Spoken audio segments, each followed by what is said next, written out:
much, Bill. And it is another historic day down here on Wall Street. The Dow, the S&P 500 closing at record highs. Welcome to the closing bell on this Friday. I'm Kelly Evans, and here's how we're finishing the day, finishing the week. In fact, an incredible week for these indexes. The Dow Jones Industrial Average sinking a little bit into the close here, adding 70 points on the, or about 60 points on the day. That's less than 0.5%, but 16,239, folks. Write it down because that's your new closing high. Same goes for the S&P 500, up about 0.5% to 1819. A lot of people looking at resistance in the 1817 level. We'll talk about what that might mean. The NASDAQ closing above the 4100 mark, adding more than 1% on this day. And let's get straight to it with today's panel. We've got our very own Mary Thompson and Robert Frank, Andrew Stoltmann of Stoltmann Law Offices, and Dennis Gartman, founder of the Gartman Letter. Thank you all for being here. Nice to be here.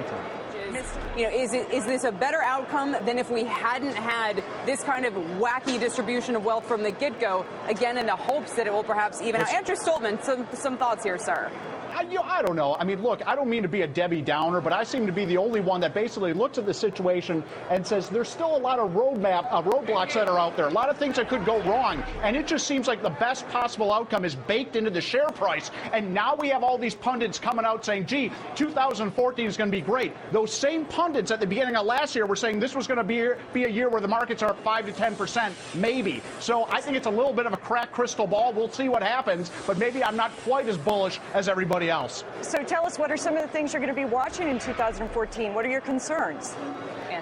Look, I want to see. I want to see the market broaden out a little bit. I want to see. I want to see the retail investors getting back into this market and sharing in these gains. Because right now it's a little disconcerting because a lot of people that lost the money in the early 2000s, 2008, 2009 are still on the sidelines. I want to see these people get back into the market so we can see more people enjoying these gains. This caught my attention today as well. Just again because of the timing, the juxtaposition of it. Hey, Andrew, just quickly, a couple of points here where it's actually the legal profession which is suffering right now. There's law school enrollment is down. Earnings haven't been that great. And I just saw today, Thomson Reuters, some data on investment banking, mergers and acquisitions. Fees are down 11% year on year. They're at their lowest level since like 2005. I mean, where does that leave the industry? What does that tell you, if anything? Is that a narrow tell or a broader one? I think it's a really, really bad sign. I wish there was somehow that I could short the legal profession. It's a little bit tough, but yeah, it's really going to be hard going forward. I think law school admissions are down something like 11 or 12%. It's a tough industry, and it's only going to get tougher as this year goes on. I think unless you're a lawyer who's focused on the financial industry, right, Litigation. Andrew? I if you look at the Volcker Rule, it's 1,000 pages. That means a lot of lawyers are going to be needed to interpret it and to make sure they're compliant with it. Try interpreting Dodd-Frank. Yeah, but even so, if you're not doing M&A now, and we're not seeing much M&A this year, if it's not happening right now in this market, that is a broader structural shift that I think we really need to figure out, because this should be the time when we should have had some big M&A. Lawyers should be raking it in. This should be a huge bonus year given where markets are, and it's not happening. So that to me says that something much bigger is going on. I want to get into that one. We'll try to save some time for it later. Thanks, guys. Stay with me here. We're going to take a quick break. More on the market to just give you a shot, if we can, of some of the action down here on the floor of the New York Stock Exchange. Today is what's known as quadruple witching, the third Friday of each quarter. We see options expiration for indexes in the morning, for single name stocks at the close, and there was just a lot of shouting here in the last couple of minutes as a name like Perrigo, for example, the pharmaceutical name, struggling with huge imbalances to close that name. And by the way, total volume here approaching the $2 billion level today on this Friday. $1 billion there right at the close, as Art Cashin was saying earlier. And nevertheless, indexes moving higher generally as they have on these kinds of days. Corporate boards under pressure all year from activist investors are looking to shake things up. And in Silicon Valley, the heat is on to build more diversity into boardrooms. Josh Lipton has a look into what's happening over there. Josh? Yeah, Kelly, it's interesting, just as someone who was born and raised in the Bay Area, I know that there is said to be, a value that's placed on innovation and inclusion. But a lot of times when you look at the boardrooms in tech companies through Silicon Valley, you don't see boards that really seem to represent their company or their customers, their country. You can look at Apple, for example, or Yahoo, and we're not picking just on these two companies because it's a broader trend. And listen, at Apple, Tim Cook's talked a lot about equality and diversity. They just hired a woman to head up up their retail operations. But it's an interesting question that I know a lot of corporate governance experts are asking about. What sort of explains that trend in Silicon Valley? Why is it happening? Why is it important? And also, what can be done to address it? Yeah. Josh, thanks. And I want to get our panel's thought on this, too. Andrew Stoltmann, you're calling this offensive and problematic. Yeah, it is. I mean, you look at the board of directors of a lot of these Silicon Valley companies, and they're about as white as a Kenny G concert in Minneapolis. A lot of these companies, unfortunately, have a Stone Age mentality, and it's really problematic. If you take a look at the numbers, only 9% of the boards of Silicon Valley companies are women versus 19% for all other companies. And unfortunately, it really seems like these companies are stuck in the Stone Age, and it's extremely offensive. Another tale involving Russia in the meantime. Mikhail Khodorkovsky, who was once Russia's richest man, was released from prison by the same person who landed him there in the first place, none other, of course, than Vladimir Putin. Michelle Cruza-Cabrera joins us now with some details on this one. Michelle, a face-saving move ahead of the Olympics, or is there something more to it? That's what a lot of people think at this point, Kelly. Yes, Mikhail Khodorkovsky landed in earlier today. There was a picture tweeted out by his son, which showed him being greeted by Germans on the tarmac there. He had been in a Siberian prison for 10 years, once part of the Soviet Union's Gulag.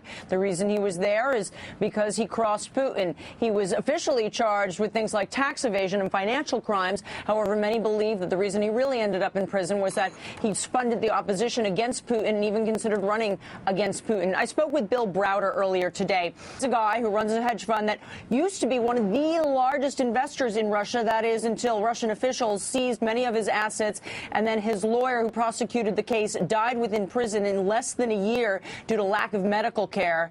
He has the same assessment generally about what happened here, that he thinks that this is Putin being self-serving. It's all about PR.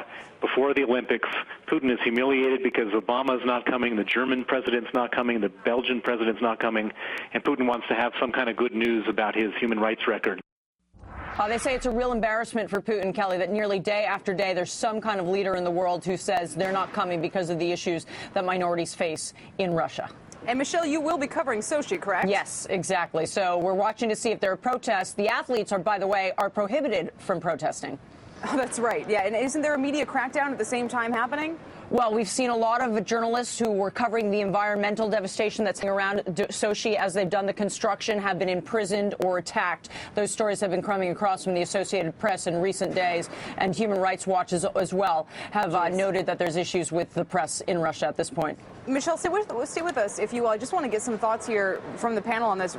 Kelly, I think Putin at this point has the credibility of Miley Cyrus. I mean, you take a look at how bad it is going on. You take a look at, why would anybody even invest in Russia at this point, given what we know about the economy? But Andrew, I would argue that he has the same influence as Miley Cyrus. I mean, if you look at what's happening in the Ukraine, if you look at what's happening in Syria, I mean, this is a man who has projected his influence in a remarkable way. He's punching well above his economic weight. Well, sure. I mean, and take a look at, from the adoption issue last year to the issues related to the anti-gay laws coming up with respect to the Olympics. I mean, he has the ability. The investment community is basically decimated in terms of being an investment opportunity. He has done more damage to that country in 10 years than probably the 50 years before that. Michelle, final word. That says a lot. Yeah. Welcome back. So we asked you guys to tweet us your thoughts on the idea of California being split into 6 states. And here are some of our favorite responses. First, Brand and Rave said, split California into 6 states. How about 3? Southern, Central, and Northern. Why do you have to go all crazy with 6? Speed Racer then tweeting, break up California into 3 states, Disney, Monsanto, and Google. Give residents shares in corporate board in charge of state government. And finally, Jeff tweeting, if California, not Cali, splits into 6 parts, can Jane Wells be governor of one of them, but no Kardashians? I think Jane Wells would accept. I'm not sure Kelly, that's unusual. I don't remember Silicon Valley saying that in 2001 and 2002 when they were in the depths of the recession. But now that times are great, now they're saying, let us leave and be our own little kingdom. I mean, that doesn't pass the red face test. Well, I mean, it's still an interesting proposal. And he goes through it. This is Tom Draper, who's, been happy to put kind of big ideas out there before and back them up with some serious money.